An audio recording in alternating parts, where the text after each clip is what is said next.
So question number 18, one more question தான். Question number 18 and 19. சொல்றேன் என்ன கிடைக்கும்? இன்டெக்ரல் பேட்டர்ன் கேட்குறேன். அப்போ இது என்ன கிடைக்குது? Integral pattern p of x value வேணும். இதுல p of x வேல்யூ என்ன? மைனஸ் 1 by x தான். ஆமாம் சார். அப்போ என்ன கிடைக்குது? e power log of x inverse கிடைக்கும். that is equal to 1 by x கிடைக்கும். கரெக்ட்டுங்களா? Okay sir. ஆமாம் சார்.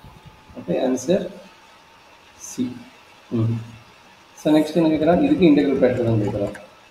அப்போ இதுக்கு இன்டெக்ரல் பேட்டர்ன் என்னது? ஃபார்ம் 2 ஃபார்மேட் இருக்குது சரிங்களா? ஃபார்ம் 2 ஃபார்ம் 1 இல்லை. ஏன்னா dx by dy கொடுத்துக்கிறான் பாருங்க. dx by dy கொடுத்துக்கிறான். அப்போ p of y-ன்னு எழுதணும் சரிங்களா? p of y-யோட வேல்யூ என்ன? y divided by 1 minus y square. கரெக்டாமா? ஆமாங்க சார். அப்படின்னு என்னடா ஆகுது என்ன சொல்லுங்க.